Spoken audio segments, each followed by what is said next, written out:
48 ঘন্টার আলটিমেটাম দিয়ে স্বরাষ্ট্রমন্ত্রী, সাবেক স্বরাষ্ট্রমন্ত্রী সারা খাতুন তিনি পৃথিবী থেকে বিদায় নিয়ে গেছেন।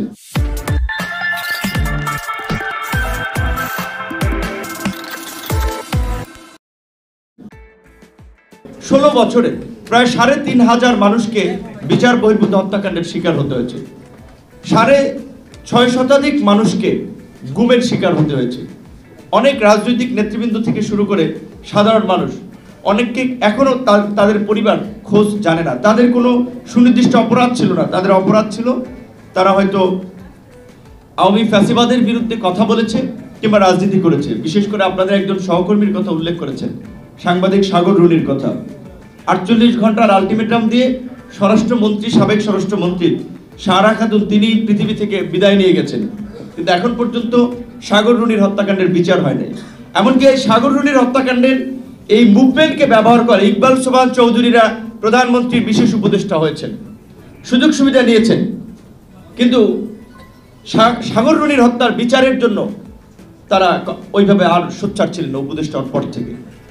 আমি সালাউদ্দিন ভাইয়ের সাথে শেয়ার করছিলাম, যেহেতু তিনি দেশের বাইরে ছিলেন, অনেক কথা জানেন, অনেক ঘটনা হয়তো তার একেবারে সব এখনই এই অল্প সময়ের মধ্যে সবার সাথে দেখা সাক্ষাৎ করে সব কিছু জানা সম্ভব হয় নাই। এই প্রেস ক্লাবে প্রোগ্রাম করতে এসেও আমরা বাধার সম্মুখীন হয়েছি।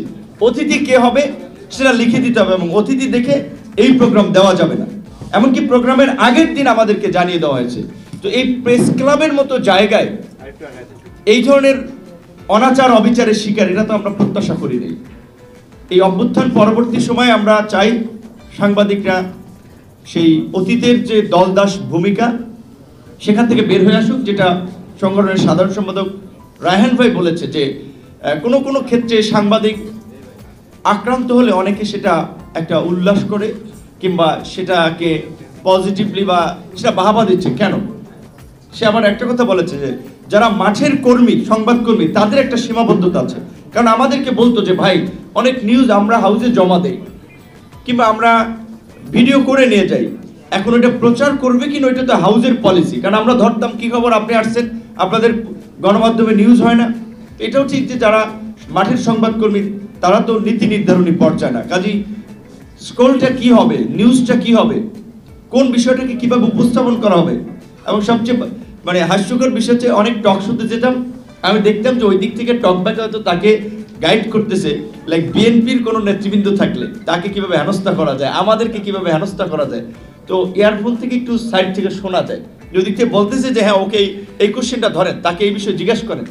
তো টেলিভিশন প্রোগ্রামগুলো কিছু কিছু প্রোগ্রাম প্রডিউসার কিংবা উপস্থাপকরাও এত একটা দলদাস ভূমিকা নিয়েছেন, যার ফলে ওই প্রোগ্রামের আসলে আপনার সার্বজনীনতা কিংবা প্রোগ্রামের গ্রহণযোগ্যতাটা, বিশেষ করে ধরেন ৭১ টিভি, সময় টিভি, আপনারা দেখেছেন কি ধরনের নিউজ প্রকাশ করেছে। আমার নাম্বারটা পাবলিক, আমরা যারা রাজনীতি করি তাদের নাম্বার অনেকের কাছে আছে। কে একজনে মেসেজ করেছে আমি জানি না, মালয়েশিয়ার নাম্বার থেকে, যে আপনাকে যে অস্ত্রের চালানটা পাঠিয়েছিলাম সেটা খালাস হয়ে গেছে, পরবর্তীতে এর চেয়ে আরো ভালো অস্ত্র দেবো। পাঠাইছি কি আমিও জানি না, আমি তো অবাক হয়েছি, অস্ত্রের চালান পাঠাইছে। সেই স্ক্রিনশট নিয়ে সময় টিভি নিউজ করেছে যে ভিপি নুরের সাথে কুকি চীনের সম্পৃক্ততা, কুকি চীনের জন্য অস্ত্র আনছেন ভিপি নুর। চিন্তা করেন এখন এই সময় টিভি এই স্ক্রিনশটটা কোথায় পেয়েছিল, কিংবা ৭১ টিভি যে এই ধরনের প্রোগ্রাম করেছে।